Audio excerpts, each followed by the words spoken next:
Trading करना सच में एक बेस्ट ऑप्शन है, या कि ट्रेडिंग को हम लोग फर्स्ट बिजनेस मान सकते हैं और ट्रेडिंग से सच में पैसा कमाया जा सकता है या नहीं? देखिए जी, इस पे मेरा सीधा सा एक से है। हाँ। यदि आप सीख के कर रहे हैं तो पैसा ज़रूर बन सकता है, ओके। और यदि आप बगैर सीखे कर रहे हैं तो हाँ आप अपना घर वर भी सब इसमें दे जाएंगे हाँ मार्केट हाँ में। हाँ हाँ हाँ हाँ। ओके। तो अभी आपने कहा कि अगर स्टडी करके अगर आप कर रहे हैं तो फिर भी आप कमा सकते हैं।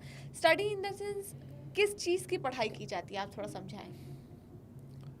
देखिए क्या है कि आपको कोई भी स्टॉक लेना है, हाँ हाँ कोई भी इंडेक्स लेना है, कुछ भी लेना है। हाँ इंडेक्स तो आप कभी भी ले सकते हैं क्योंकि वो तो आपका विज़न बहुत लंबा हाँ। है। लेकिन अगर आप स्टॉक ले रहे हैं तो किस बेसिस पे ले रहे हैं? क्या कंपनी अच्छी है, क्या उसका प्रोडक्ट अच्छा है, क्या प्रॉफिटेबिलिटी अच्छी है, उसका ट्रैक रिकॉर्ड अच्छा है, किस वजह से ले रहे हैं? और भावना सबसे इम्पॉर्टेंट चीज़ स्टॉक मार्केट में, घुसना इम्पॉर्टेंट नहीं है, निकलना इम्पॉर्टेंट है। ओके। चाहे वो प्रॉफिट बुकिंग के वक्त निकलना हो, हाँ चाहे वो स्टॉप लॉस लेके निकलना हो। हाँ हाँ। ठीक है ना? तो exit is more important, than entry is entry. Not at all important. Okay, समझी।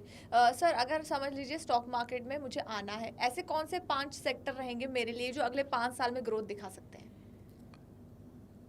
देखिए भावना जी, सारी चीज़ ना हमारे आसपास ही हैं। हाँ हाँ हाँ। एक एफएमसीजी सेक्टर में सुबह उठ के पेस्ट, साबुन, हम्म, शैम्पू ये तो रोज़ यूज़ करता ही हाँ हूँ। हाँ। तो एफएमसीजी कभी बंद नहीं होगा। और जैसे कि जनता बढ़ती जा रही है तो एफएमसीजी का बिजनेस कंजम्पशन बढ़ेगा। बढ़ेगा, हाँ। तो आप एफएमसीजी सेक्टर पे विश्वास कर सकते हैं। हाँ over a period of time बीमारियां बढ़ रही हैं हाँ। तो फार्मा एक पोटेंशियल सेक्टर आगे चल के हो सकता है। हम्म। तीसरा, ऑटोमोबाइल एक ऐसी चीज़ है जो इंडिया में जनसंख्या बढ़ेगी तो गाड़ियाँ हों, बाइक हों, कार हों, अब वो कार ईवी भी हो सकती है, हाँ पेट्रोल डीजल भी हो हाँ सकती है, वॉट एवर इट इज़। हाँ। लेकिन ये सेक्टर बढ़ेगा ही बढ़ेगा। हम्म।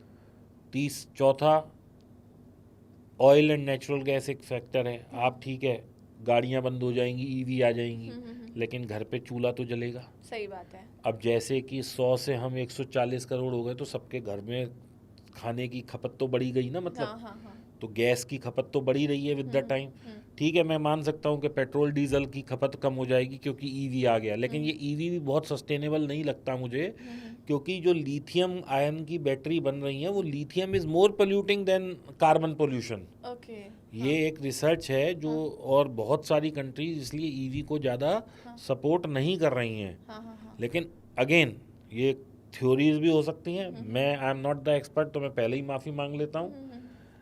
लेकिन ये बात मेरे को समझ में आती है कि जो बैटरी है उसका डिस्पोजल जो है वो कार्बन की एमिशन से ज़्यादा डिफिकल्ट काम है। ओके। ये कोई कॉमन मैन भी समझेगा। लेड हो, आप लेड को ऐसे नाली में नहीं बहा सकते, कंटेमिनेशन हो जाता जी। है। लिथियम आयन हो, वो हाईली पॉइजनस है, उसको वो आप नहीं कर सकते।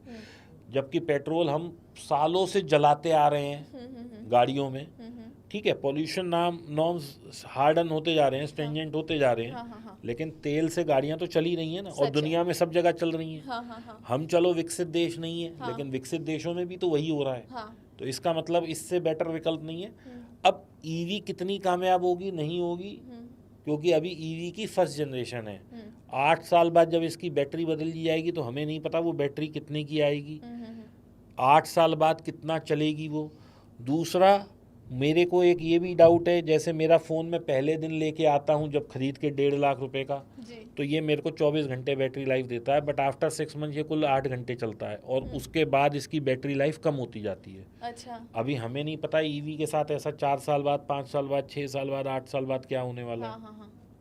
True, very true. हाँ। ठीक है ना, अभी तो वो 500 किलोमीटर की रेंज दे रही है, हाँ। लेकिन उस वक्त हो सकता है 50 किलोमीटर दे, तो मेरे लिए तो बेकार हो गई। हाँ तो सच है। क्या मैं कितनी कॉस्ट में उस बैटरी की रिप्लेसमेंट लाऊंगा, इसलिए मुझे ईवी पे यकीन नहीं है। लेकिन हाँ, गाड़ियाँ चलती रहेंगी, हाँ। क्योंकि मुझे याद है जब मैं इतना छोटा बच्चा था तो मेरे घर में एक गाड़ी थी, आज मेरे घर में 8 गाड़ी हैं। ओके। हाँ। तो ठीक है। जैसे जैसे ग्लोबलाइजेशन बढ़ रहा है, महिलाओं का सशक्तिकरण बढ़ रहा है। अब जैसे मेरी डॉटर जॉब करती है, उसके पास अलग गाड़ी है, मेरी वाइफ काम करती है, उसके पास अलग है, मेरे पास अलग है, तो घर में 4 गाड़ियों की नीड हो गई। तो ये चीज़ें बढ़ती रहेंगी, तो ये एक सेक्टर ऐसा है। दूसरा, कंज्यूमर इलेक्ट्रॉनिक या कंज्यूमर जो कंजम्पशन वाली चीज़ें हैं वो कभी भी बंद नहीं होंगी।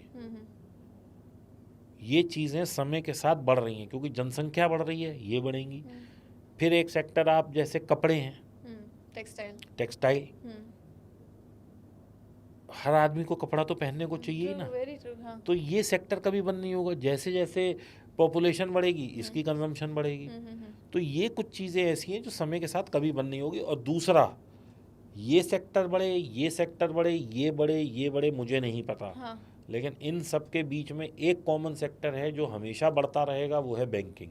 ओके। हाँ। क्योंकि आज आप मान लीजिए एक बच्चा है, वो नौकरी कर रहा है, उसकी जैसे ही 1,00,000 1,50,000 की सैलरी हुई, उसने एक होम लोन ले लिया टैक्स बचाने के लिए। वो होम लोन उसने नहीं लिया, बैंक की तो 30 साल आगे की कमाई सुनिश्चित हो गई ना। ट्रू।